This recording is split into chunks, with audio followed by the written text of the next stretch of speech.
अगर आपको बार बार 777 दिखाई दे रहा है तो इसे सिर्फ एक कोइंसिडेंस मानकर इग्नोर मत कीजिए। 777 को अक्सर स्पिरिचुअल ग्रोथ, इनर विस्डम और ब्रेक थ्रू से जोड़ा जाता है।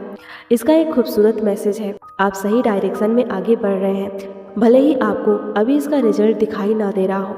कभी कभी हमारी लाइफ में ऐसा फेज आता है जहां हम बहुत मेहनत करते हैं, प्रेयर करते हैं, मैनिफेस्टेशन करते हैं, खुद को हील करने की कोशिश करते हैं, लेकिन फिर भी लगता है मेरी लाइफ में कुछ बदलाव क्यों नहीं आ रहा।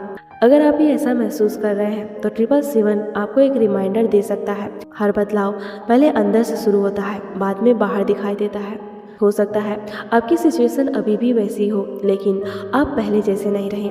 आपको अपनी गलतियां समझ आने लगी हैं, आप अपने पुराने पैटर्न्स को पहचानने लगे हैं, आप उन चीज़ों से दूरी बनाने लगे हैं जो आपकी शांति छीनती है, और शायद अब आप दूसरों को खुश करने से ज़्यादा अपने इनर पीस को इम्पोर्टेंस देने लगे हैं। यही आपकी स्पिरिचुअल ग्रोथ है।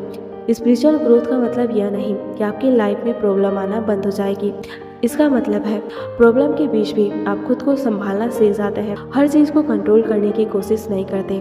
आप समझने लगते हैं कुछ चीज़ों के लिए एक्शन लेना है, कुछ चीज़ों को हील करना है और कुछ चीज़ों को बस लेट गो करना है। और अगर आपकी लाइफ में अभी भी कुछ अटका हुआ है, कोई ड्रीम, कोई गोल, कोई मैनिफेस्टेशन या कोई अपॉर्चुनिटी, तो याद रखिए कभी कभी यूनिवर्स हमें उस चीज़ के लिए पहले अंदर से तैयार करता है जिसकी हम बाहर से इच्छा कर रहे होते हैं। क्योंकि आपको सिर्फ अपनी ड्रीम लाइफ नहीं चाहिए, आपको उस लाइफ को संभालने वाला स्ट्रॉन्ग वर्जन ऑफ योरसेल्फ भी बनना है, और यही आपका ब्रेक थ्रू हो सकता है।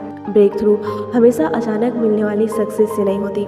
कभी कभी ब्रेक थ्रू तब होता है जब आपका माइंडसेट बदलता है, जब आपका डर कम होने लगता है, जब आप खुद को फॉरगिव कर देते हैं, जब आप दूसरों की अप्रूवल की जगह अपनी हैप्पीनेस को चूज करने लगते हैं, और जब आप पहली बार दिल से कहते हैं अब मैं खुद को चूज करूंगा। तो अगली बार जब भी आपको 777 दिखाई दे तो एक गहरी सांस लीजिए और खुद से पूछिए, मैं पिछले कुछ समय में कितना बदल चुका हूँ।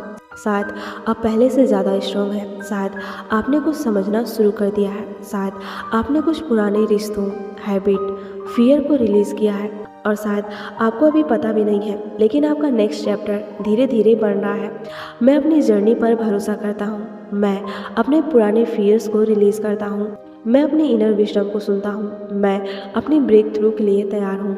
क्योंकि हो सकता है अब जिस ब्रेक थ्रू का इंतजार कर रहे हैं उसकी शुरुआत पहले से ही हो चुकी है, बस अभी उसका रिजल्ट आपकी आंखों के सामने नहीं आया है। इसलिए अगर आपकी जर्नी अभी स्लो लग रही है तो घबराइए मत, आप स्टक नहीं हैं, आप ग्रो कर रहे हैं, आप पीछे नहीं जा रहे हैं, आप इवॉल्व हो रहे हैं, और शायद जिस ब्रेक थ्रू का आप इंतजार कर रहे हैं उसकी शुरुआत आज से ही हो रही है। अगर 777 आपको भी बार बार दिखाई देता है तो कमेंट में लिखिए 777 आई ट्रस्ट माई जर्नी, और याद रखिए आपकी स्टोरी अभी ख़त्म नहीं हुई, आपका सबसे खूबसूरत चैप्टर अभी बाकी है।